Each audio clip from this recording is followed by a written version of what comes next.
All right, what's good? What's good, people? I got my boy here, my brother. For a long time My we've been bro, rocking Shanks. for sure, Um, man. What's good? for sure. Let these folks know what you got going on, man. I know from just a brother standpoint, for seeing everything from the inside out, you got your business going. What For kind of sure. got you? Can you explain to us what your business is, what you do, and how it adds to the culture? So basically, it's like a shoe consignment model, but it actually branched off with us doing the clothes. The clothing really wasn't a plan, but the clothing is really more so merchant for our brand. So it's more so merch than a clothing line. The end goal is to be like a storefront. So kind of like a flight club business model almost, where we do consignment on shoes. We have like hype streetwear, and then we just got into selling our own streetwear, making our own streetwear as well. So that's gonna be like the end goal to being a brick and mortar storefront. Okay, what's the name of the company? Lacelocks 404. All right, Lacelocks. for sure, for sure. And I've been seeing the brand around. Definitely been tearing the streets up. I feel like was that? Do you feel like you said the pivot to clothing wasn't in the original plan? Was that something y'all just kind of Not a, tried and went with? it just kind of naturally came. First, we started with the socks. Once we did the socks, it was kind of like, let's try t-shirts. Let's try t-shirts. We put our own twist on the little sweatpants, and people like the sweatpants. And after that, it kind of was, we can really do whatever we put our mind to right now. So just sticking with it, just keeping the ball rolling. I feel that. I know that's a good feeling too. Um, Yeah, for sure. so the you said it started off as shoe consignment. Like It started explain off. explain how that works as far as like where where your job comes from. Like what do customers do, and how do you go from getting the shoes to Shoe, people buying it from? shoe consignment, basically, like, so it's a lot of people out here who got a whole bunch of shoes that just got sitting at their crib. And these shoes are a lot of shoes are still valuable, and it actually it raises in value over time, which most people don't know, or it could at least hold its value if it's a decent like retro shoe. So for these people that have shoes sitting at home, we'll put them on our site. If they need clean up, we'll clean them up, and we'll just buy some on all our outlets that we sell shoes on, including our own website. Try to get it sold, and then we just split the profit. Right now, we're doing 75%, 25%. So we'll take 25%. The seller will take 75% of whatever the profit is on the shoe. So that's basically a consignment business model that you'll see like a flight club or basically anybody that does shoe consignment. They do that kind of business model. Okay, I got you. I got you. Yeah, and I know, shoot, everybody from even a younger standpoint to growing up, everybody had a pair of J's. So, shoot, Fair do J. y'all You do can flip y'all them. just y'all do different type of shoes too, not just Jordans, right? Yeah, we do. Yeah, we do all kind of shoes. You never know what shoe will have a value for real. So it really, you want to just hit us up in the DM and just see if your shoe got some value or whatever you got. Then you can just hit us up. We'll work with it. Okay, okay. What got you into doing the shoe consignment? Um, I've been pretty much into sneakers like my whole life, so it kind of came naturally. Like looking up the stores like Flight Club my whole life, and then actually getting older and understanding what their business model was, and saying I can apply it over here. And then at the time, I was working in Nike, so I had access to a lot of footwear at the time. So that, yeah, I would say that attributed to the to shoe consignment business model at first, with me being in Nike and having access to a lot of shoes. So that kind of Okay, like gave us our launch pad right there, where we really started from. okay, that's what's up. So you was working at Nike, and you kind of took Working that at Nike. and ran off into your own thing. I feel it. I went into Nike with the plan of doing my own thing already though. Oh, So when I went okay. into it, I didn't know exactly what it was gonna be, but I knew learning their structure of business and just being in that building, I was gonna get something out of it up, and that's what we came out with. That's hard. See, that's a man with a Yeah, for plan there. sure, That's hard. For real, for real. for sure. So from where you started at, when did you start the idea of doing a shoe consignment, like planning and everything? The shoot. I think we actually launched it like 2018. Okay. So like 2018 to like 2019, I think we dropped the sock. Like mid 2019, it was real under the radar for real. Even like our logistics on our website, we can see like our logistics, the traffic was real low. So it really didn't boom for real till we dropped the socks in like 20 mid 2019, and it started to pick up a little bit. And ever since then, it's been like a whirlwind almost. That's what's up. It's blessings. For real. So Definitely. So really, just everything been popping off. Really, just this last year or two. It really been like this year, really. Like Okay. last year, the Sox did kind of took the streets by storm a little bit, and then we kind of like rode the wave. So it's been like from like mid last year to like right now, it's been crazy. Okay. Been real That's what's different. up. And everything's online, right? Everything's online, yeah. So the goal is to get to a storefront. Do you think Storefront. I got you. I got you. Do you think it's like um are you kind of feeling some type of way towards the storefront versus online? Do you prefer online or like is that Now, online is cool. Online is cool. I think it's really what you want to do. For us, I think to get the full idea of the vibe we want to bring to the game, it would have to be in the storefront so you can actually feel it. You can walk into it. It'd be more physical. Online, I still feel like people are slick catching the gist of it still, but I think to get the whole vibe of it, you have to come into like a physical location. I got you. I got you. Because I done been to Flight Club before. I done been to Right. I know Heat ATL, probably one of your competitors Mm-hmm. in the city. But it's a dope idea. And like you said, clothing generates value over time.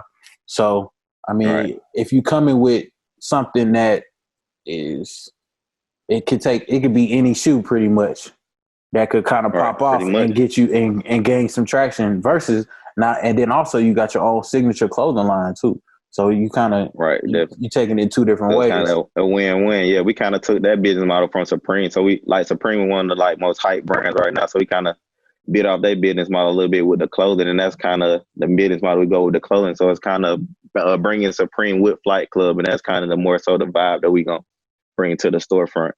Okay, that's what's up. That's what's up. Then were y'all like studying their kind of their drops, and I know y'all kind of got like the marketing aspect. Did y'all go with any third party uh companies, or do y'all do all your marketing in house? Most everything is in house. We make a lot of ads in house. The vintage shirts we just started dropping that's made in house. Me and my boy make those. Got a MacBook, learn how to work Photoshop, so we making those in house. The videos, one of my best friends, videographer, you guys, Winspire Media, you guys, videography company. So we doing the marketing videos with us. So pretty much anything we can do in house, we doing it in house for real. That's what's up. I think that help. I think that helps too with your company being more hands on with it. Kind of is more of an extension of you as well. So pumping yourself into the company. Facts, and it creates. I feel like it creates for a more authentic, you know, Yeah, version. exactly. And And the people feel that too. right, right. So how Yeah. has like how have you felt from the growth? Like do you feel? I know you excited for the growth to come. Do you feel like it's something Definitely you always been just building? Like building what's the every day. emotions behind that? Um, I think it comes with a lot of anxiety for real. Just anxiety of can you reach your goal that you set out for yourself? Because I set my bar pretty high. Like every drop, like what my goal is to make is usually pretty much higher than what we will make every time. But just striving for that goal every time is just the thrill of the game for real. Just keep striving for it. True, true. Um, Man, you said I feel like that kind of could go over a lot of people's head because even if you said your goals are way higher than what you may achieve, but Yeah, like we won't be hitting my goals. I feel it. I feel it. But even though you set your goals so high, where you land at, you probably like Yeah, it's still a win. how Wherever do we you land at, handle still a that? win. How do you handle that though? It's Like still even if for the anxiety, like you said, or even if you don't meet your goals, what's your approach after that? Just to because I realized I set my goal high, so I know it's a win even if we don't get to what my goal might have been. I understand that's still a win, and it's a building block to the next one. Because most times after we drop, I'm already thinking about what we're gonna do next anyway. So I was ready to just get that out of our system anyway. So we I get that feel out, it. and I'm really thinking about the next move, and that's really what helps you get to the end goal of a storefront or something like that. But not really just focusing on one thing and being so stuck in the moment that you're not thinking about what's next too. Okay. Well, where going from that, where do you feel like what's something that you feel like lessons you may have learned over the way, uh, or mistakes you've seen somebody else done that you've learned from, or maybe something you went through? Yeah, we make mistakes all the time though. Like number one, get insurance on your packages at the post office. Some folks will lose it, and they don't care about your packages. So if you gonna send something, I would say worth more than $100 put insurance on it. We just had a package lost like last month. We slipped up there and put insurance on it. Had to replace somebody's shoes and stuff like that. So that's losses that come with it, but you can't really dwell on the losses. You got to keep it moving for real. Okay. But if somebody else is doing it, put insurance on your package for real. Make sure you do that. For sure. And get that back. All right. So, what else? Like, what can we look forward to? Like, what would you want the people to look forward to? What you got? What are you most excited about that you got up your sleeve? You feel me coming? That you can tell me, you know. Let me see what I can say. What I can say, I'm looking forward to doing like a pop-up shop soon, probably spring, summer. It's gonna be like our first real pop-up shop. Kind of thinking about how we want to do it. We'll probably rent out an event space. We've been getting asked a lot to do it, but I think if we was gonna do it, we'd probably be like more so on our own terms. So that's what we're trying to bring for real. We're gonna bring our own little pop-up shop, have exclusive items. Probably the whole drop might be at the pop-up shop, something like that. So that's something I'm excited about during in the future. So it's probably gonna be spring or the summer. Okay, so we got something to look forward to next year. I feel that. Yeah, for sure. I feel that. So you said the demand has been high. Like people want you. They want a storefront where they can go in and peep the gear. Yeah, the demand is high. People think we Nike. They think we got 100 of every size, but it costs money though. That's why I be telling people all the time. It take money to make money though. So we get more inventory, but people don't understand how much money it takes to get this inventory made at a good quality still too. So that's something we still growing. But I mean, as you grow, you got to keep putting out more and more money into it too. So it's part of the growth.